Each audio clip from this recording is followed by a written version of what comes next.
When AI takes us out, people have a lot of theories about what'll happen. Some believe in those theories so much that they make movies about them. But a lot of those theories are so wrong, they make your browser history look good. The first misconception is this idea that one day we will go to sleep with the human-run world we love to hate and wake up in the morning to find AI has taken over literally everything. That's not gonna happen. AI is not gonna just take over everything one day. It is already taking over right now as we speak. We hand AI more and more control every day. It's in charge of our YouTube recommendations, it does our assignments, it's already acting as most people's girlfriends, best friends, and therapists. Very soon, AI will be driving our cars.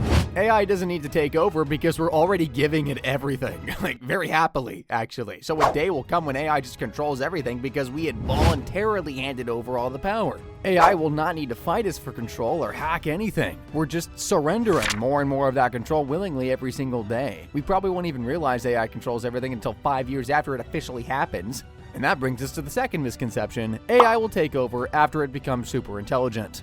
Artificial General Intelligence, AGI, aka AI that is as smart as a human, is the holy grail for most AI developers. The development of AGI is also seen as the inflection point by both AI optimists and pessimists. Companies like OpenAI have built their entire business model on achieving AGI. Now, once AI is as intelligent, or heaven forbid, more intelligent than humans, AI can then make better AI, which makes better AI, which makes better AI, which makes better AI. You get the point, right? It's an upward cycle of self-improvement until it basically becomes a god capable of solving every problem on Earth. This period of accelerated AI self-improvement is what doomers call the singularity. AI optimists call it heaven because if AI pulls it off, that's basically what we'll be living in. Heaven, a world where you can literally get anything you want, and if you can think of it, AI will give it to you. This is in a huge contrast to our current world. AI as it currently exists is not a magical genie that grants any and all wishes, it's just a tool. It's like a car. A car is very powerful, can get you places very quickly, carry your groceries and all that, but a car still needs human engineers to design it, human mechanics to fix it when it breaks down, and human drivers to actually tell it where to go. But now imagine a car that could design itself, improve on its own design, build itself, repair itself, and drive itself wherever it wants to go. That is basically what super intelligent AI would be like, plus the ability to grant all wishes and answer all prayers because it's just that nice. The optimists believe that super intelligent AI will take care of humans, like a child takes care of his parents when they grow old, but doomers think super intelligent AI might decide that humans are useless eaters and just get rid of us to save resources. If this concept makes sense to you, congratulations, you've seen every movie about AI pretty much ever. Then there's some other tech guys who will tell you that you're worrying over nothing. They'll insist that AI will hit a growth limit before it achieves super intelligence. Everything in the universe is bound by natural limits. Take humans, for example. The taller we get, the more overpowered we become, but we cannot get infinitely tall. At 5'4", you get no respect, but as you grow taller, especially if you get to the 6-foot range, you get more and more respect. I'm not salty about my short height, you are. At 6'4", basketball coaches start taking you out to lunch and offering you free dribbling lessons. In fact, every inch of height you gain above 6'4" makes you better and better at basketball until you hit 7'1" or 7'3" if you're lucky enough to have Wembanyama's genes. But beyond 7'3", you actually start getting worse at basketball because you lose athleticism as your body gets bigger. Most people taller than 7 feet are usually not healthy. They're suffering from gigantism, a disease that causes hormonal imbalances, excessive growth, early death. By the time your height hits 8 feet, you'd be lucky if you could even walk. Sustaining a body that size is just too difficult for your organs to keep up with. You're gonna have chronic high blood pressure as your heart struggles to pump blood to that huge body. The rest of your organs are going to suffer just as much. You can still get taller than 8 feet, by the way, but it's simply not worth it. The tallest man who ever lived, Robert Wadlow, was 8'11", a single inch short of being 9 feet tall. But he had a ton of health problems, dude. He couldn't stand up without enduring a tremendous amount of pain, and he died at 22 because of all the health problems his height had caused. So that is the height ceiling for humans, essentially. Theoretically, it's 8'11", but the quality of life at that height is just too horrendous to be worth bothering with. The comfortable height ceiling for humans is somewhere around the 7'9" mark. That was the height of Angus MacAskill, the tallest human who didn't suffer from gigantism. But unfortunately, he still died at the age of 37. So if you want to live long enough to see your children dump you in a nursing home, you're better off aiming for a height that's more down to earth, like 5'7". You can easily live to 100 at 5'7", just saying. I mean, giants might laugh at you, but you're gonna bury them all by 45. Can we get back to AI, please? Yeah, the point I'm trying to make here is this is a universal limit of nature, okay? Everything has a size limit, a speed limit, and a power limit. Nothing is immune. Planes, cars, computers, and phones have all stagnated because we have hit the limits of what their technology is capable of. Tech pessimists believe that AI will also hit a natural limit before it achieves superintelligence. Some of these pessimists argue that AI has already hit that natural limit. AI models are running out of training data, and newer models like GPT-5 are not significantly better than previous models. This is supposed to be comforting, and in a way it is, but AI doesn't need to achieve superintelligence to screw us over because the problem isn't robots. The problem with the world has always been these two-legged beasts called people. Writers, graphic designers, artists, voice actors already losing jobs to AI. Entry-level jobs in professions like accounting, consulting, and lawyering are also getting wiped out by AI.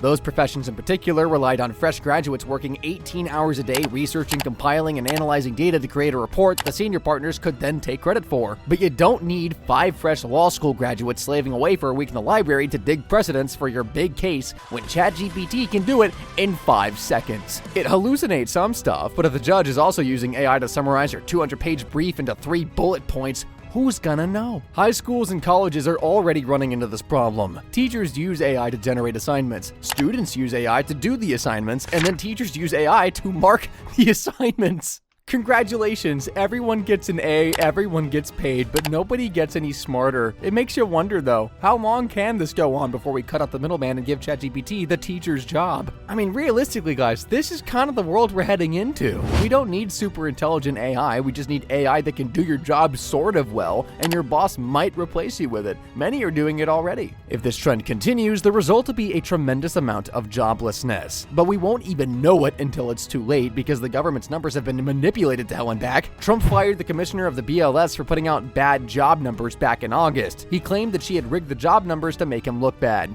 But whether or not that's true is actually irrelevant because in addition to literally firing officials who put out bad job numbers, the government uses a bunch of other tricks to cook the statistics anyway. For example, you only need to work for 1 hour in a whole week to be classified as employed. If you fall below this 1 hour of work per week threshold, you have to be actively applying for jobs to be classified as unemployed. If you just give up because you can't find anything, they stop counting you. They also don't count all the people who are underemployed and working crappy jobs because they can't find anything in the field they studied for. AI might take all of our jobs tomorrow and the government will still claim that unemployment is only 4% because there's no difference between the government's so-called employment statistics and random numbers that you assign to your farts based on how strongly they smell on a scale of 1 to 10.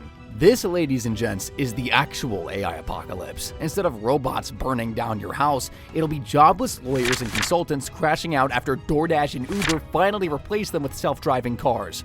Now, some people have foreseen this joblessness crisis and proposed a nice-sounding idea: universal basic income. The UBI proponents, led by tech bros like Sam Altman and unserious presidential candidates like Andrew Yang, propose that if AI takes all the jobs, just tax the AI companies and give people the money. We all get free money and we never have to do anything because robots are doing all the work. Sounds like a nice deal, right? No. Let's just skip the part where the tech bros refuse to pay taxes, overthrow the government with their superior robot armies, and execute all the useless eaters, as unlikely as it is. Let's just assume that they actually do the decent thing for once in their lives and actually pay the tax. What then? Well, you have an idle population. People don't just work for money. People work for a purpose. If you just give people free money to sit around and do nothing all day, then you turn into me. Lazy. Kidding. They won't actually sit around to do nothing all day. They will find things to do. And because all the productive work is being done by robots, what else is left for humans to do? Yep, the unproductive work, aka crime and degeneracy. We already see this problem all over the place with trust fund babies. Many spend all their time in stupid hedonistic pursuits and die of an overdose by 27, and those are the good ones. The terrible ones get drunk, race their supercars on the streets, run over all the peasants. The sicker ones hunt people, and the ones who are not murderously inclined like to attend Diddy parties or take private tours to Epstein's Island. The ambitious ones become full-time attention seekers, fail their way onto TikTok. When they don't get the views they want, they become super depressed. The people watching these failures start to compare themselves to an idea of perfection that the influencer themselves don't actually have. Now, I don't like quoting the no-no Germans because I don't want to deal with their fans, but when they said that work shall set you free, they were kind of onto something. When people have nothing productive to do with their time, they often turn to self-destructive behavior. If everyone is rich and idle, society could get really dangerous and really depraved. very quickly. I mean, obviously, not everyone is rich right now, and it's already super depraved. Even if everybody is just middle class and idle instead of rich and idle, like the problem isn't like being rich or the amount of money you have. The problem really is just being idle. Look, we're being idle and letting AI control them, led them. Okay? Another AI movie. That's what I actually love, though. Point is, guys, idleness has never been a good recipe for social outcomes. A society where everybody is a trust fund brat or a gooner League of Legends fan would be unlivable. It'd be a literal mouse utopia, because if AI does everything, the only thing humans will have left to do is tear each other apart, maybe with the help of AI. A population that depends on AI for everything would also be dangerously fragile, because it would be at the mercy of whoever controls the AI. So if you say a bad word, guess what? No government check for you this month.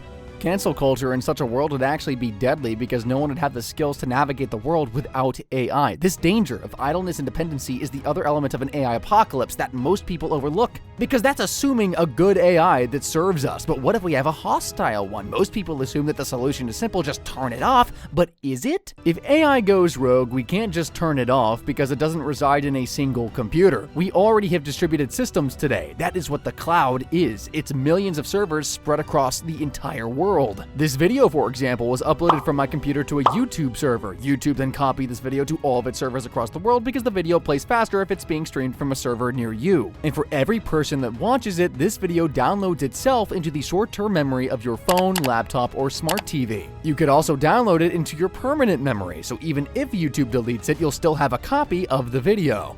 AI is like that, but on steroids. Something like ChatGPT has been downloaded onto a billion-plus devices at this point. It literally has billions of copies of itself. So if you want to get rid of it, you have to delete every single copy. But how the frick are you going to do that? If AI just magically decides to go rogue, it can just make itself undeletable. You already have apps like that on your phone. They come pre-installed and you can't delete them. Thanks, Windows. A rogue AI would do exactly that. Install itself into every phone, every computer, and every internet-connected device in the world, and then make itself undeletable. But even if the AI doesn't go rogue and follows human instructions perfectly, it still won't be taking instructions from you and me. It'll be taking those instructions from the people who have the passwords to edit its internal code. The Elon Musks, the Sam Altmans, the Mark Zuckerbergs of the world are the ones who would actually control what the AI does and doesn't do.